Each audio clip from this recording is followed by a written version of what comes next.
coucou, c'est Laxane, encore une fois. Bah oui, il n'y a que moi sur ma chaîne, donc forcément, vous voyez Laxane. Donc c'était pour vous dire que j'avais une idée de vous parler sujet drôle à raconter en parlant à la caméra.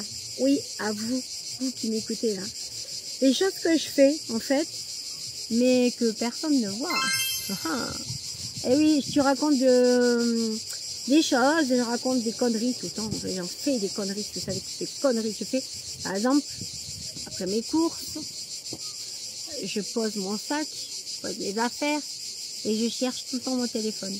Je cherche toujours mes écouteurs. Sauf que là, ce jour-là, j'avais chaud, j'ai posé mes lunettes. J'ai rangé mes lunettes dans le frigo. Ouais. Et ouais, ça c'est les aléas de Lexane, et c'est souvent parce que Lexane n'est que des conneries. Et je dis toujours arrête, mais non, continue. Je sais pas comment faire, j'en peux plus d'elle en fait. Après, qu'est-ce que je fais aussi? Ben, devant la télé. En fait, qu'est-ce que je fais devant la télé quand on regarde des séries? Vous aussi, vous le faites. Je suis sûre que vous faites ça.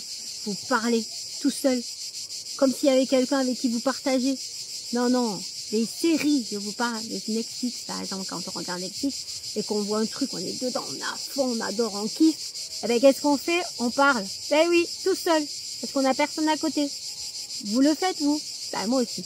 Ça m'arrive tout le temps, tout le temps, tout le temps. Après, qu'est-ce que je fais aussi? Eh, je mange debout, sans assiette, dans ma cuisine. Et là, je me rends compte qu'en fait, j'ai une table, des chaises, et que je mange debout. Ouais, ben... ça aussi, je fais. Vous le voyez pas? Ben non. Heureusement. D'ailleurs, vous voyez pas tout parce que alors ça serait une cata. Et il y a un truc aussi que vous voyez pas. Ça, personne ne le voit.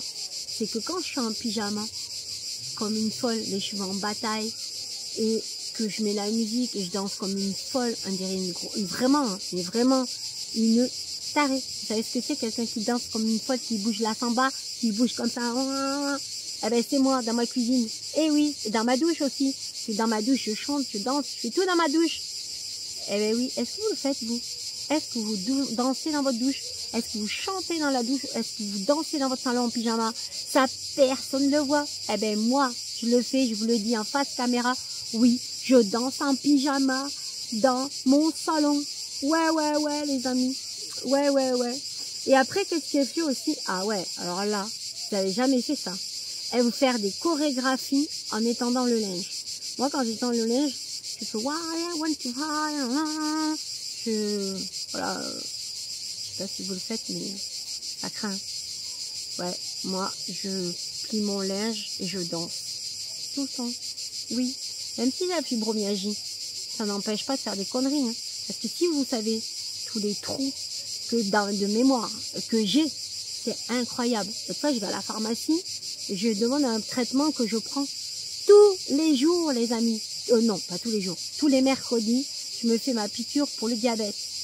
J'arrive à la pharmacie et je demande un traitement parce que j'avais des problèmes. Et du coup, je voulais un truc à base de plantes. Je dis, sauf que, excusez-moi, mais je prends blanc total. Impossible de m'en rappeler. Et le mec, derrière et tout, il m'énumère tous les traitements. Je dis non, non, pas celui-là, pas celui-là, pas celui-là. J'avais la honte de ma vie, il aurait dit un sketch. Et là, il me dit, ah, mais c'est ça. Ouais, voilà, oui, c'est ça. Oh, excusez-moi, j'ai des trous de mémoire, mais alors c'est phénoménal. Oui, des trous, brouillard total. Eh ben, moi, ça m'est arrivé à la pharmacie. J'ai la honte de ma vie. Et oui, oui, il y a plein de trucs comme ça. Et quand je me rappelle des choses aussi que mes enfants, quand ils étaient petits, vous n'avez pas des anecdotes comme ça de vos enfants quand ils sont tout petits? Mon fils, un jour, il arrive, Thibaut, de l'école, et il me dit, maman, j'ai Pouquet avec les oiseaux. T'as quoi? Il me dit, Pouquet avec les oiseaux. Et je dis, alors là, mon fils, je te comprends pas. Hein. Et il s'est énervé parce qu'il voulait m'expliquer. Il était tellement content de m'expliquer qu'il Pouquet avec les oiseaux. Je comprenais pas. Et là, je lui ai dit, mais écoute, je sais pas, mais là, il y a un problème. Hein. Il faut que vraiment... Alors, il s'énerve, il continue. Et là, je lui ai dit, mais écoute, va chercher ce que tu as fait à l'école pour que maman comprenne. En fait, couper avec des ciseaux, Pouquet avec les oiseaux. Eh ben là, il y en a eu des sketchs comme ça. Parce que franchement, j'étais mort de rire moi après. Et il me dit, c'est pas marrant. Hein. Mais non, il Pouquet avec les oiseaux. Et un jour, pareil, j'étais une anecdote trop rigolote. j'étais en train de faire mes courses à Super U. Et puis, vous savez, j'étais au rayon congelé, et puis on avait des gros bacs, et je descends en bas pour chercher un truc. Et là, je me lève, bon, mon fils était dans le caddie, assis sur son fauteuil. Puis tout d'un coup, moi, je me lève, et puis il y a mon fils qui me regarde, il me fait « Ah, maman, le monsieur, il a une casquette de cheveux. » Une casquette de cheveux. En fait, il avait une masse de cheveux tellement épaisse. Et le monsieur, ça l'a fait rire. Mais moi, j'avais envie de me mettre, vous savez où? Dans le congélateur, tellement j'avais honte. Il m'a fait honte. Et c'était trop, trop rigolo. Et j'ai plein d'anecdotes comme ça avec les enfants. C'est trop rigolo. Et bien, vous, si vous avez des anecdotes comme ça, trop rigolotes, allez, mettez-les en commentaire parce que moi, j'aime bien ça. C'est ça trop marrant. C'est trop rigolo. Et écoutez, moi, je vous dis à très vite, à bientôt pour d'autres anecdotes, d'autres histoires ici, là, où, je sais pas. Allez, à très vite. Bisous!